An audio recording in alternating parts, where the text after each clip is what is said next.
Welcome to எடிடி Tamil. இன்றைக்கி நம்ம சேனலில் பாசிப்பருப்பு உருண்டை எப்படி செய்யறதுனா பார்க்க போகிறோம். ரொம்பவே டேஸ்டியாக இருக்கும். வாங்க இப்போ நம்ம வீடியோக்குள்ளே போகலாம். நான் 500 கிராம் பாசிப்பருப்பு எடுத்திருக்கேன். இதனால் அலசிட்டு வெயிலில் காய வச்சு நான் எடுத்து வச்சுருக்கேன். நீங்களும் அந்த மாதிரி நல்லா அலசிட்டு க்ளீன் பண்ணி எடுத்துக்கோங்க. இப்போ இது ஒரு கடாய்க்கு மாற்றிட்டு நம்ம வறுத்துக்கலாம்.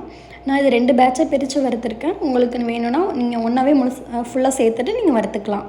இது வந்து ஃபுல்லாக வறுபடணும்னு அவசியம் இல்லை. ஒரு லைட்டாக கலர் சேஞ்ச் ஆகும், அது வரைக்கும் போதும். ரொம்ப கலர் சேஞ்சாக விட்டுறக்கூடாது. அப்புறம் உருண்டை எல்லாமே ரொம்ப ப்ரௌன் கலராக இருக்கும், அப்புறம் ஒயிட்டாக வராது. அதனால் லைட்டாக ஒரு கையில் சூடு பொறுக்கிற அளவுக்கு வறுபட்டால் மட்டும் போதும்.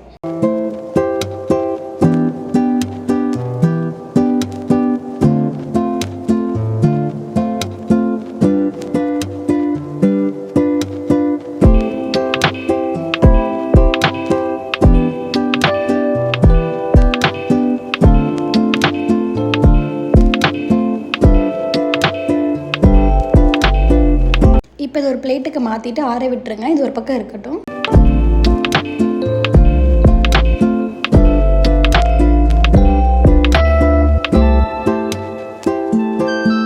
இப்போ எந்த பவுலால் பாசிப்பருப்பு பழந்து எடுத்திங்களோ அதே பவுலால் நான் ஒயிட் சுகர் எடுத்திருக்கேன். இந்த ஒயிட் சுகர் 500 கிராம் இருக்கும். இப்போ இதை ஒரு மிக்ஸி ஜாருக்கு மாற்றிட்டு ஃபைன் பவுடராக அரைச்சிட்டு நல்லா ஜலிச்சு எடுத்துக்கோங்க.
இப்போ அதே மிக்ஸி ஜாரில் பாசிப்பருப்பு அது கூடவே 3 ஏலக்காயுமே சேர்த்து நல்லா ஃபைன் பவுடராக அரைச்சிட்டு நல்லா ஜலிச்சு எடுத்துக்கோங்க.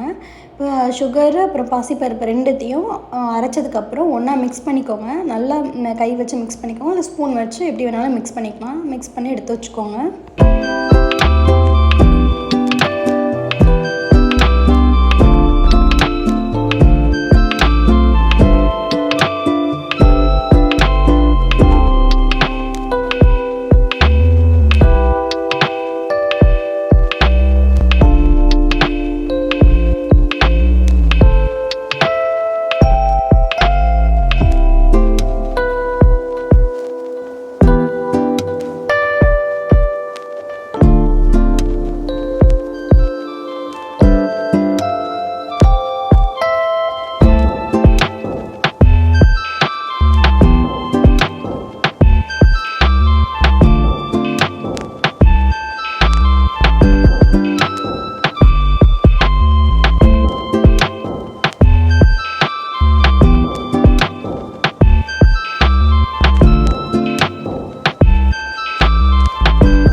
இப்போ ஒரு கடாயை எடுத்துக்கோங்க. அதில் 3 ஸ்பூன் நெய் சேர்த்துக்கோங்க. நெய் ஹீட் ஆனதுக்கப்புறம் சின்ன சின்னதாக கட் பண்ணி வச்சுருக்க முந்திரி அப்புறம் பாதாம் கொஞ்சமாக உலர் திராட்சை சேர்த்து நல்லா ஃப்ரை பண்ணிக்கோங்க.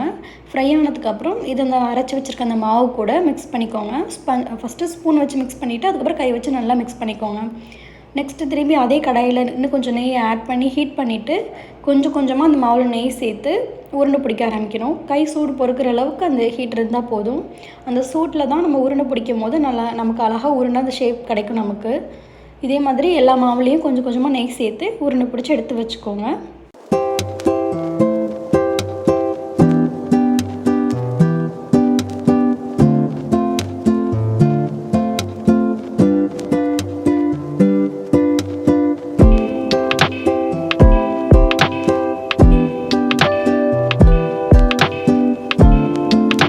அவ்வளோதான், பாசிப்பருப்பு உருண்டை ரெடி ஆகிடுச்சு.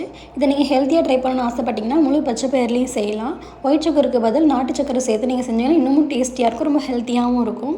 நம்ம சேனலை ஃபஸ்ட் டைம் பார்க்குறீங்க அப்படின்னா மறக்காமல் எடிட்டே சேனலை சப்ஸ்கிரைப் பண்ணிவிட்டு பாருங்கள். அப்போ தான் நான் போகிற வீடியோஸ் எல்லாமே உங்களுக்கு நோட்டிஃபிகேஷனாக காமிக்கும். இது மாதிரி இன்ட்ரெஸ்டிங்காக நெக்ஸ்ட் வீடியோவில் உங்களை மீட் பண்ணுறேன். டெல் தென் பாய்.